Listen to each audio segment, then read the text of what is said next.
In the world of Kentucky politics, it's business as usual. Yes, we have an election coming up in November. We're going to do a little preview later in the half hour, but first, what's up on the agenda for the 2016 session of the Kentucky General Assembly? We'll find out next on Outlook. Stay with us.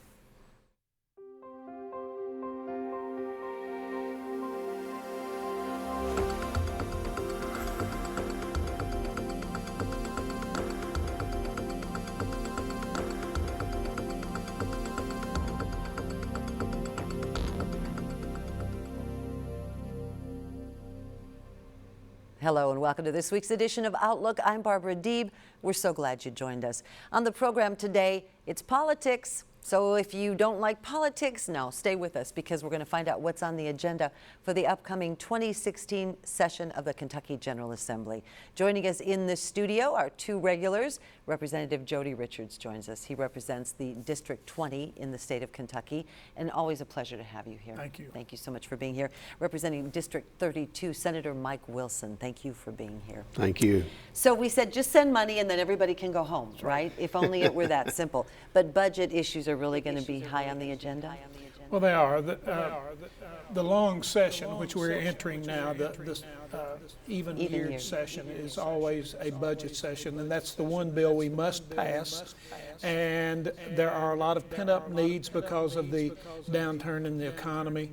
So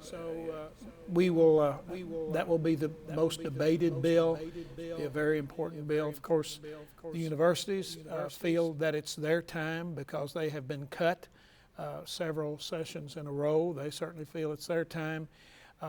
Public education, we have not funded it at the proper level. We've funded it at a lower level than we have in the past. And of course, whoever the new governor is will have his ideas of how they will want to spend the money. And the governor always has the first crack at the budget. Constitutionally, he has to present us a balanced budget. Then the House wrestles with it for a while, and then the Senate does, and then you have a joint committee of the House and Senate to reconcile the differences. So a lot of uncertainty until we know who that governor is going to be. But money, money, money?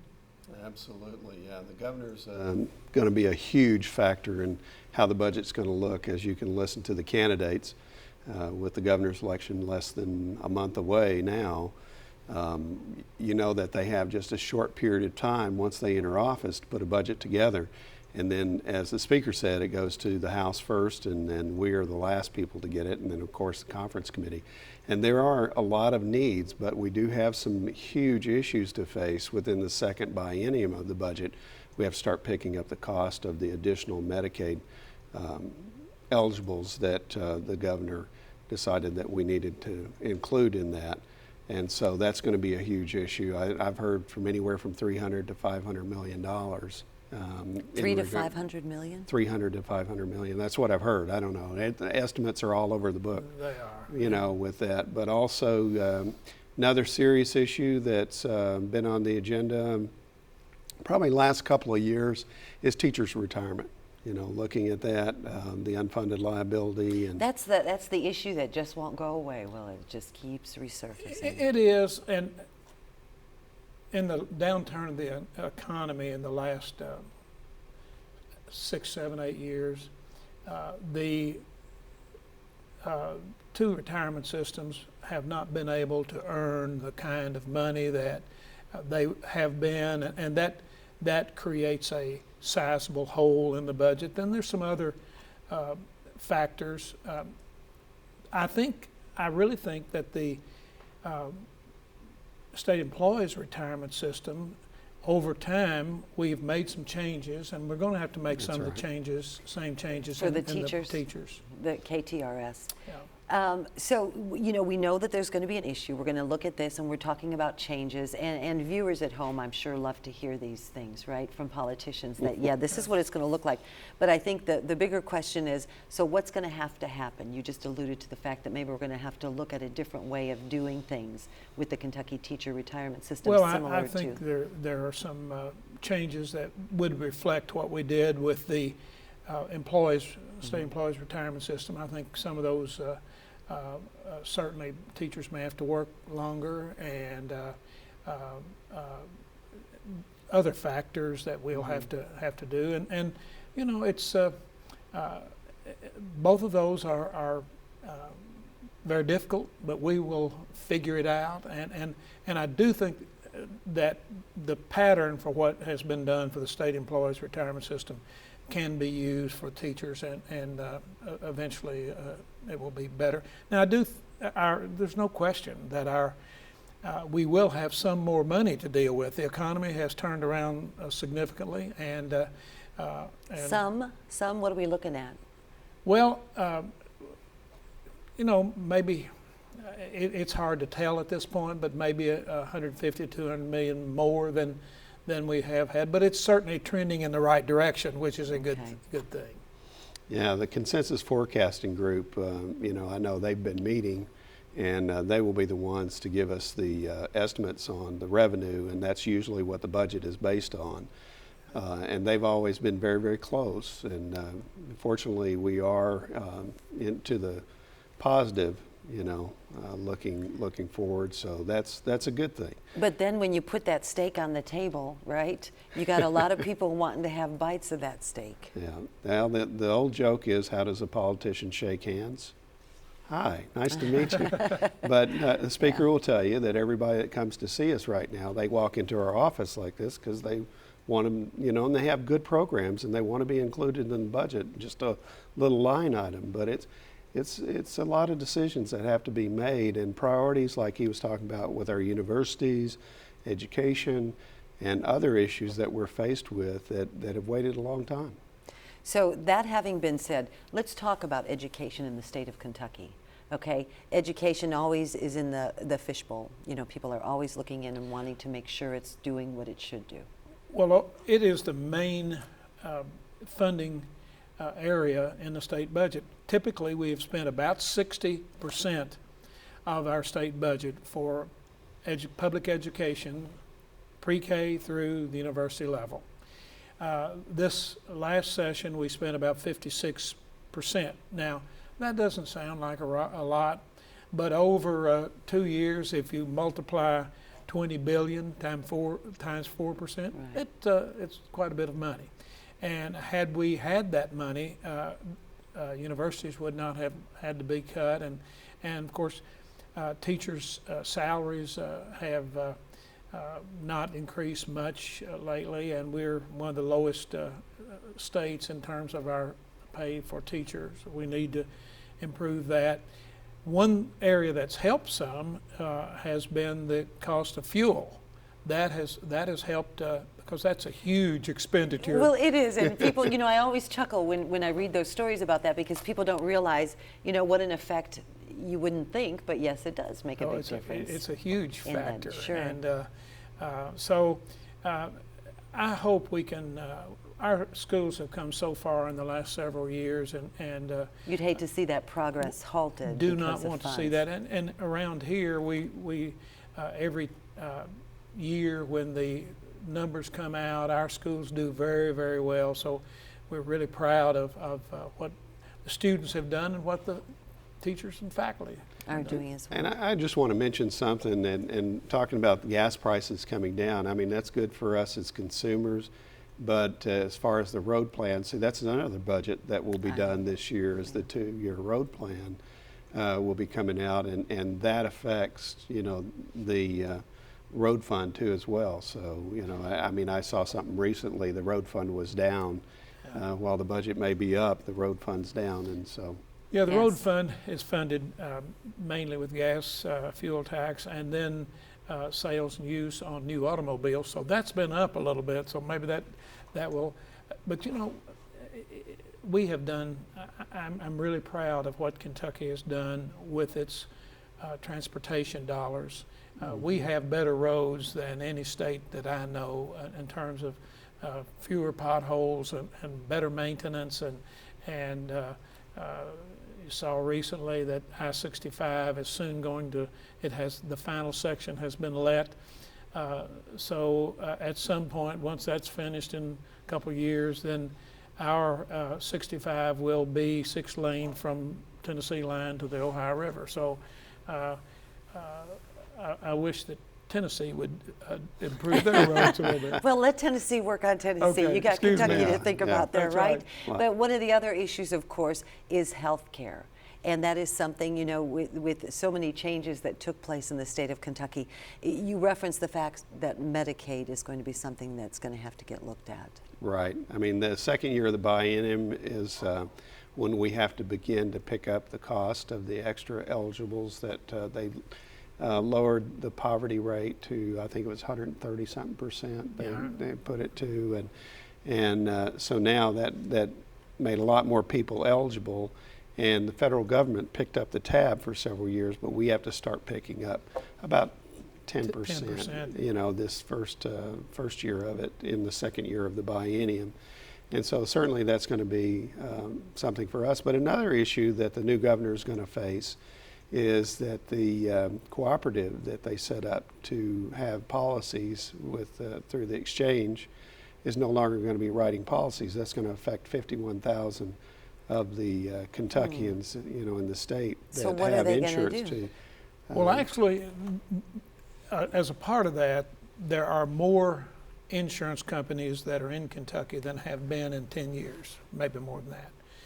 And according to people that I talked with, some of these insurance companies that are offering can offer policies at a lower rate than the exchange could. So while in one sense it could be a little bit tough, on the other hand, with the number of insurance companies out there that are offering policies in Kentucky, the people that I talk with think that the effect will be minimal. That's encouraging. So how's Kentucky faring on the national map? All right, when you go to these national events and people hear that you're from Kentucky, what do they say? Well, if you're I'm chairman of the education committee, and I know the speaker has done the same thing over the years as well, but Kentucky has really made some strides in education. And we have been first in a lot of categories. As we go to these conferences, everybody that I talk to, Kentucky's doing great things in other states and want to follow some of the things that we've done. And so certainly I think we've made a lot of strides in education, but one of the things that has hurt us in that, and we were talking about budget constraints and things like that, certainly our teachers have done more with less, and as well as our universities. And so there are, as far as when you look on the education side, I know the speaker's fond of saying years ago that we used to say, thank God for Mississippi, because we weren't last They were in always education. lower, yes. But now we rank near the top as far as education is concerned. And also in economic development.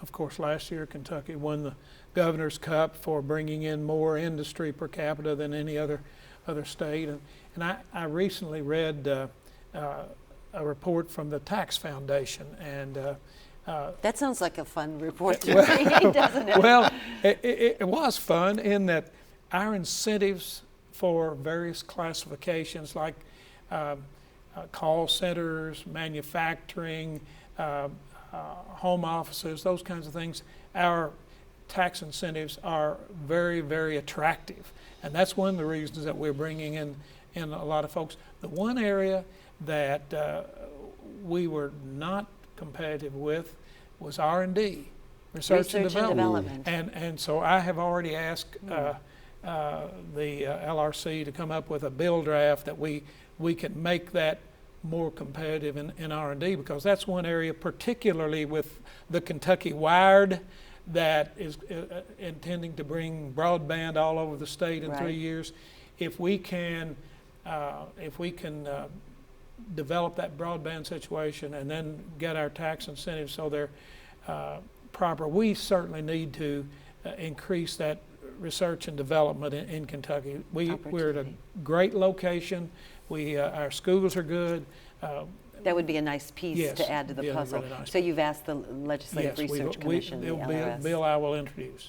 Plus, I think one of the things I know Representative DeCesare was really huge on, and as spinning off of what the speaker was talking about, broadband, we have the capability to be able to have a lot of these data centers here, but we don't have the broadband, that we need to support them. But through certain initiatives that have happened, and I think that this is something else that we could make investments in that could attract these companies and some great paying jobs.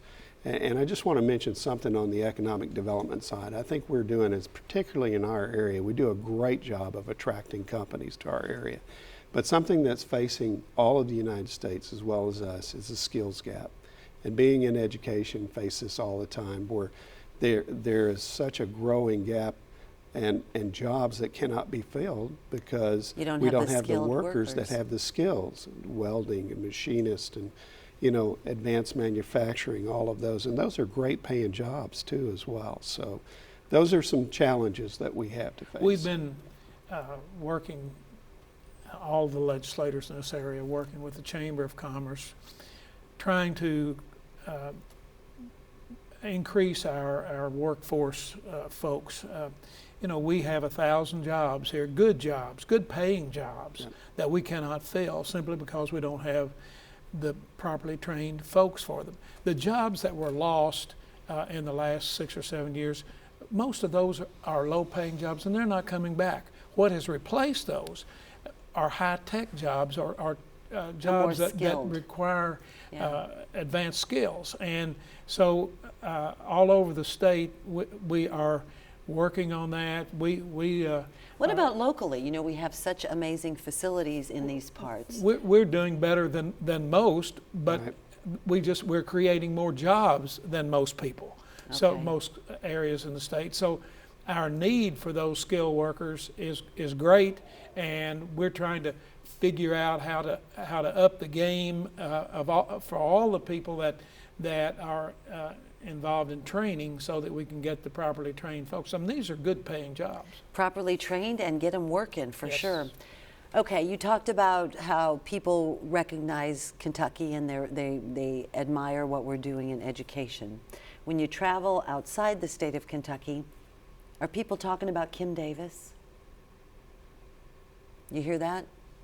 I really haven't. I haven't. Not outside. I haven't heard. And in your opinion, do you think that her actions have caused some negative perceptions, perhaps, of the state of Kentucky, or positive? Like I said, I really haven't heard any negative feedback on that. Mm-hmm. I think that that was one of the things that we passed was the Religious Liberties Freedom Act and Religious Freedom Act, and we overrode the governor's veto, both the House and the Senate, in that to make sure it got passed. And she was trying to exercise what she felt like was her religious freedom, and I support her in that. But again, haven't heard much feedback on it. See a little bit of the news now and then. I know that there's been some things that they're trying to do, and of course from the legislative standpoint, there's been talk about us, filing something so that people can actually just download the marriage license, take it, get married, and just bring it in and file it. Both candidates for governor have said they favor some sort of legislative relief. Yeah. Some people wanted the governor to call a special session, but that's $60,000 a day, and a lot of people don't want us to spend money for that. So, I in this 24-hour news cycle, it's one of those things that probably will pass away pretty soon. But I do think we ought to give the clerks some relief, and I think the legislature will probably do that. Whichever candidate for governor wins will probably present some sort of a restructuring, be fairly minute, I suspect. Candidates for governor, we're just about out of time. Who would you most like to work with, Jody? She said. Loaded question. Well, that's going to be the people's choice. I have my preference, and I will express that on election day. And I'm sure. I just hope people come vote. That's the thing that bothers me. I'm afraid they're going to give an election and nobody will come. Going to stay home. Stay tuned, because Dr. Joel Turner is going to come in from WKU's Political Science Department. We'll give you a little preview of the November election. What about you? Well, I tell you, I am supporting Matt Bevin, and of course, he's a Republican, as I am. And I think we have a great down ticket, too, as well, supporting all the candidates there. But as the speaker said, I mean, just you don't see a lot of signs, you don't see a lot of enthusiasm. Seems people are more caught up with the presidential election than they are governor's election this year. So I just hope it doesn't hurt all of our down ticket candidates. Let me say I do support Jack Conway. He is our party's candidate, and I think a good man. I think will be a good governor. But it's been a strange election. I think most people would agree. Yeah, so just get out and vote, exercise that right. Correct. That's right. Thank you so much. We've been talking with Senator Mike Wilson and Representative Jody Richards. And when we come back, we are going to be talking with Dr. Joel Turner about that very election. Oh yeah, there's one coming up in November. Don't go away. Outlook continues. I'm your host, Barbara Deeb. On the show today, we're talking about politics. That's right. Prior to the break, we were talking with Representative Jody Richards and Senator Mike Wilson about the upcoming 2016 session of the Kentucky General Assembly, which may sound like it's a long ways away, but indeed it will be here before you know it. But more importantly, a little bit closer, something on the calendar that's going to be here before you know it, November elections in Kentucky. Dr. Joel Turner is joining us. He is with WKU's Political Science Department. And we've asked him into the studio today to just give us a sense of what's happening, because as we heard from our legislators, there's just not much interest in this race. Yeah, there's not a lot of people who are paying attention at this point. We had a decent amount of interest in the primary with the scandal involving Comer with the Republican primary and those sorts of things. But since then, it's kind of died down. Not a ton of attention, not a ton of yard signs, as the senator and the representative alluded to.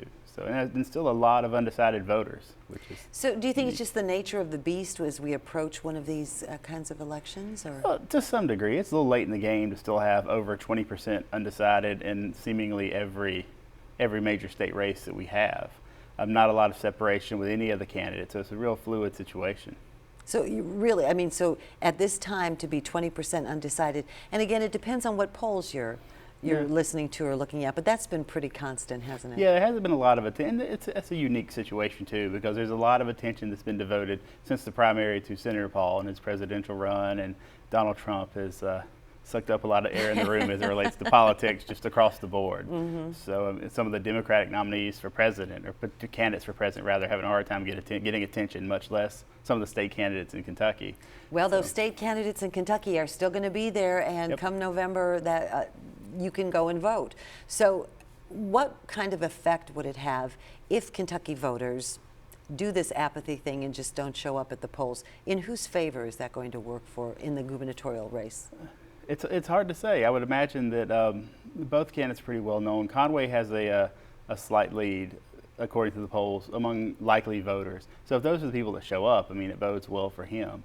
So it just a lot of it depends on turnout, and a lot of it depends on this last push effort, last ditch effort these candidates have, getting out the vote, with the way they're trying to sort of portray their opponents. I mean, I know I would suspect that the Bevin campaign will try to tie Conway to the president over the next month to try to sort of make him seem to be link him to be Obama's. Yes, link him to President Obama, his yes man at the state level, for lack of a better term. And I imagine Conway is going to keep hammering Bevin on the tax return controversy and the childhood education stuff. So, can you run a race like this, a statewide race, without getting ugly? Generally not. Not if it's going to be competitive. I mean, if you have a competitive race, you're going to have some mudslinging, because there's going to be some way you have to distinguish yourself. You have to make a case that the other person is not the right choice for the job, and usually that involves sort of insulting him or some sort of negative portrayal of him. And it's just sort of the nature of the beast. There are other races. Yes. But so we've got and other candidates for sure. But before we get away from that, so for governor, right? And that's an important position. But we've got Mr. Bevin, and then we've got Conway. But we also have. Yes, have an independent candidate. Right. That's exactly right. Independent candidate, Mr. Curtis is the independent candidate here, and it's he's polling in the single digits right now. Could make a difference on the margins if it's a real close election, but to some degree, it's a question of whether his numbers are they actual. Is it actual solid support, or is it a protest? People, I don't like any of the two major candidates, so I'll say I'm voting for the third guy. Because traditionally, third candidates usually always poll better than they actually get votes on election day. When it push comes Yeah, to when shove, it really if you counts. will. We say we like third parties, but we don't generally support them. Okay. So, like we said, there are other races on the ballot. Let's talk about some of those. Well, the Secretary of State race features Allison Lundergan Grimes running against. A name we've heard before. Yes, that's exactly right. She's generated a lot of goodwill. She ran against Steve Nipper. She's generated a lot of goodwill among Democrats for being willing to take on McConnell. And she has a name recognition edge and a fundraising edge as a result of that. There are some people probably who are a little turned off by how that campaign ended in terms of the negative appeals toward the end. But I think she's in a good position. Okay. Of all the statewide candidates, she's probably in the best position right now. Okay, next. We have an Attorney General's race, which features Whitney Westerfield versus Andy Beshear. The son of the Governor governor's son. Steve Beshear. Yes, the dynamics of that have changed a little bit. Beshear had a decent lead in the latest poll, the latest Bluegrass poll, so that's closed a little bit. There's been some efforts to sort of tie him to President Obama. And also, to some extent, his campaign, he's run some ads that have been criticized for sort of being too fluffy, not running as a Democrat, trying to look more Republican sort of thing. Critics born every minute. This is true. And his link to his father will work against him or for him? Well, his father is very popular. His father is a very popular governor in the state, so I would assume it would help him. I don't think it will hurt him. And that's one of the things that Matt Bevin is running into, sort of circling back to the governor's race, is that he has to he needs to do well among people who like the governor but don't like the president. And that's why he's trying to tie Conway to the president and not to the governor. We've got the son of a popular governor. That bodes well for fundraising, bodes well for name recognition. Some people may vote for him because they think they're voting for the governor based on the last name. Yeah, so it's sometimes names can matter. It can be very helpful to them. Which leads me to my next question, because I wonder if you say, that people would not even know the difference, that maybe it was his son who was running, not him, is a bit frightening. Now, as a political scientist, does that bother you that people don't do their homework? We try to do shows like this to kind of help people get a sense of what's happening. It's unfortunate, and that probably happens a lot on the margins. I mean, I would think there's not a ton of people out there, but there'll be some folks who see the Beshear name and they'll recognize the name and not be sure who they're voting for, but they'll just vote Beshear, which is not unique to this situation. There have been other people with common names who have benefited from their name being popular in some other way. Well, we got about a minute left, so you would encourage people to get out and vote in November. And in your opinion, of course, the weather always plays a big role in turnout too. Yes, it does. I mean, especially when people aren't highly motivated. I mean, if you have a situation where people are highly motivated, like a presidential race or a very close contest that's getting a lot of attention, you'll have higher turnout irrespective. No matter, yeah, right? But in this case, you've got a lot of races people aren't really plugged into yet, and they're looking for reason. They have to really search for reason to vote, but not so much for one to stay home. So if it's raining or if there's some kind of problem there, could depress turnout a little bit. So you remain hopeful? Yeah, hopefully we'll get some more attention. I mean, I expect that political ads will play a big role down the stretch in terms of bringing attention to some of these candidates and some of these people. And so, for instance, like the auditor's race, you have Adam Edlin who's running, who's being considered a challenger for Senator Paul next year. I mean, it's important for the Republicans to do well there if they want to stem that tide. And there's a treasurer's race that's going to be a relatively interesting auditor's race as well. So. Things to watch. Yes, absolutely. Indeed. Thank you for that insight. Thank you. Appreciate it. Will you come back after and then we'll talk about who actually walked away with the titles? We'll do it. There you go. We've been talking with Dr. Joel Turner of WKU's Political Science Department. Our special thanks to you for joining us and our legislators who joined us earlier in the program. That's going to wrap it up for this week's edition of Outlook. And as always, we're so glad you joined us. Thanks.